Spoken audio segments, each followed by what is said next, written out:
bajingan-bajingan.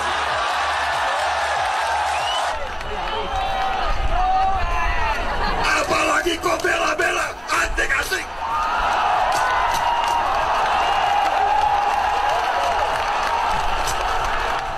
Dari mana kita dapat data bagaimana orang ini? Kalau ketika kita memposting atau mencari data tentang masa lalu seseorang, lalu dianggap kita merusak persatuan. Kita memang penting memperhatikan kinerjanya. Kita penting memperhatikan rekam jejaknya agar ketika nanti mereka memegang tampuk kekuasaan, mereka bisa menjalankan dengan baik.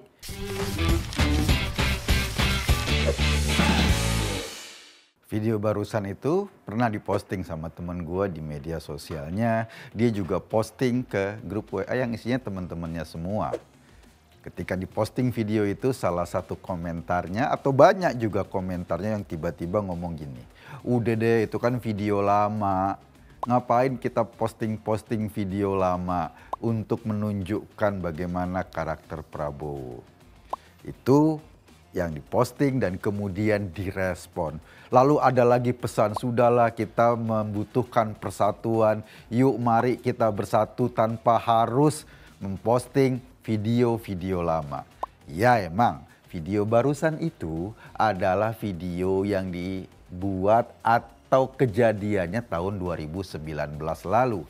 2019 sekarang 2023, ya masih 4 tahun lalu lah video itu. Tapi pesan-pesan yang seolah-olah yuk kita bareng-bareng gak saling memposting video yang seperti itu. Seolah-olah seruannya baik. Seruannya kita bareng-bareng. Tetapi sebetulnya menurut gua ada usaha untuk menutupi agar data-data, karakter, atau perilaku yang selama ini ditunjukkan oleh Pak Prabowo tidak lagi menjadi konsumsi publik. Itu video tahun 2019. Ada lagi, teman gue memposting juga, teman gue yang lain ya, memposting juga soal kasus food estate yang menjadi tanggung jawab di Departemen Pertahanan di bawah Prabowo. Dan kita tahu proyek itu gagal. Tanah di Kalimantan 1.700 hektar itu terbengkalai sia-sia. Hutan-hutan ditebangi, ada 600 hektar juga yang ketika sudah ditanami singkong, malah singkongnya cuma sebesar jari telunjuk. Singkongnya gagal ereksi. Apa komentarnya sama? Udahlah, kita nggak perlu menjelek-jelekkan orang. Kita harus menjaga persatuan. Bayangin kalau komentar-komentar yang tanda kutip kesannya baik itu terus-menerus disuarakan sehingga orang takut. Iya ya, kalau gua berkomentar negatif tentang salah satu capres, maka gua akan merusak persatuan. Padahal ya, video-video capres-capres yang lain juga bertebaran. Bahkan juga diposting oleh kelompok yang satu aliran pembela capres Prabowo misalnya atau capres Anies. Gak pernah tuh ada seruan, udahlah gak usah diposting-posting karena akan merusak persatuan. Kata-kata persatuan yang ajaib itu, yang bagus itu, yang kita semua merindukan, digunakan justru untuk menutup data, menutup kebenaran yang ada. Apalagi kalau dipostingnya kasus 98 penculikan, kasus otoriter Orde Baru. Mereka akan ngomong itu kan sejarah masa lalu, nggak relate lagi sama kita saat ini.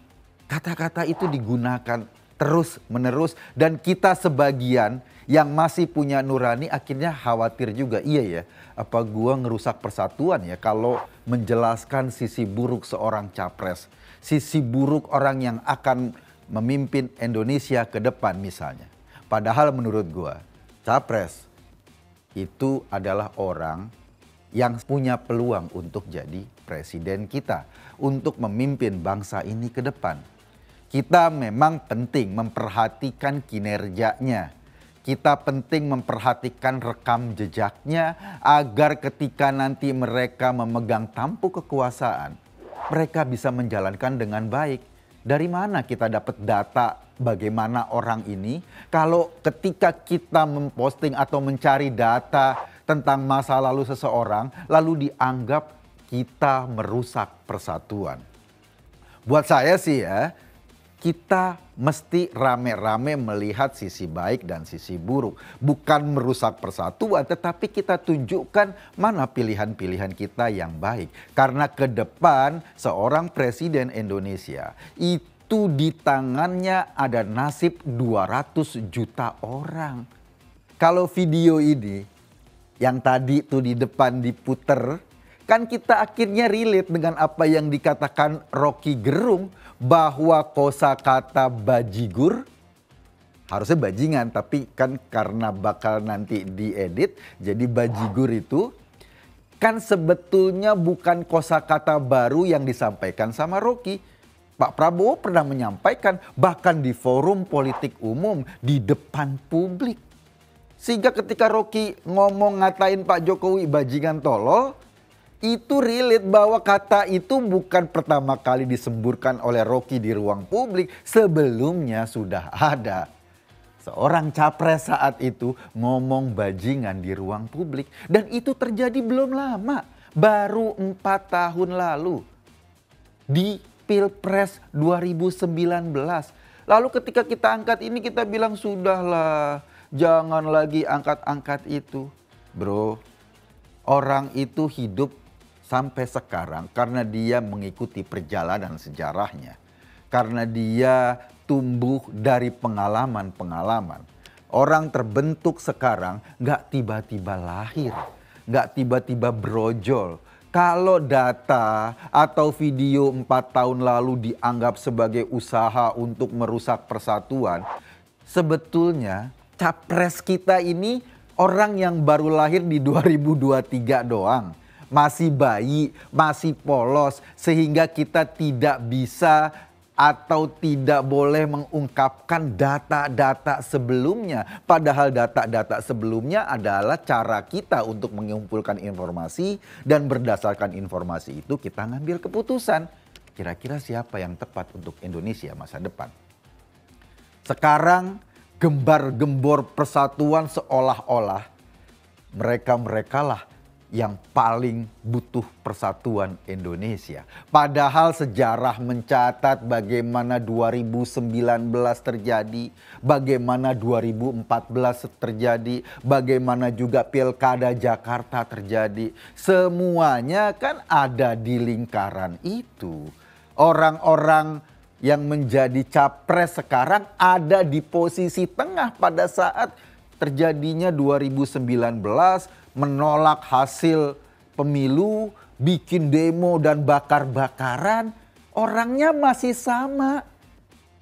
Yang sekarang diomongin bahwa sudah berubah, sudah lebih wise, enggak juga menurut gua. Berubah iya untuk menarik hati orang-orang baik yang tidak mau bangsa ini pecah agar memilih dia. Tetapi kan kita tidak bisa menghapus begitu saja rekam jejaknya. Kalau gua ya sebagai warga negara Indonesia penting melihat sisi baik dan sisi buruk seorang calon pemimpin Indonesia. Monggo misalnya gua dukung Ganjar, monggo juga dipentaskan atau diinformasikan apa-apa kekurangannya.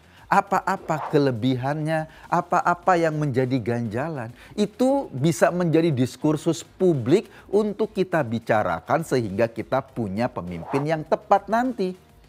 Begitupun tentang Prabowo.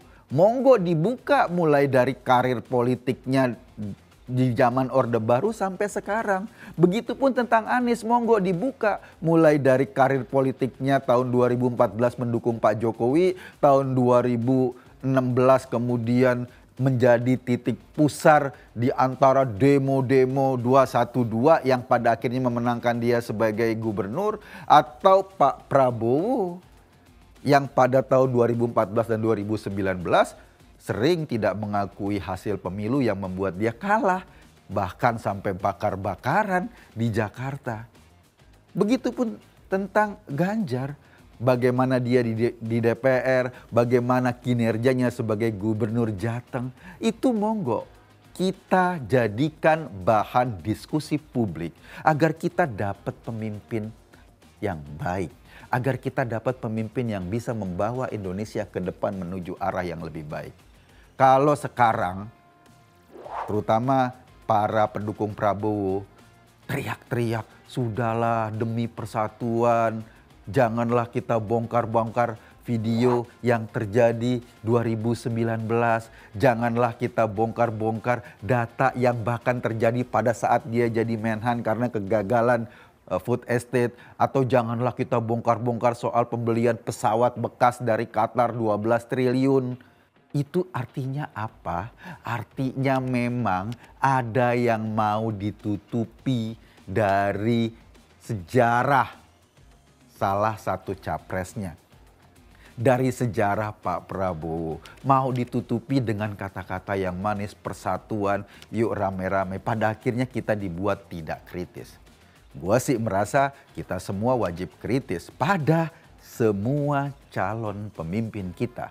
Agar kita sekali lagi mendapatkan calon pemimpin yang baik. Sehingga kita bisa membawa bangsa ini menuju ke arah kemajuan. Karena betapa ruginya kalau kita mendapat pemimpin yang salah. Pemimpin yang pada akhirnya membuat kita terjebak pada suasana ketidakpastian. Dan akhirnya kita tidak bergerak menjadi bangsa yang maju. Saya Koko tadi. Terima kasih.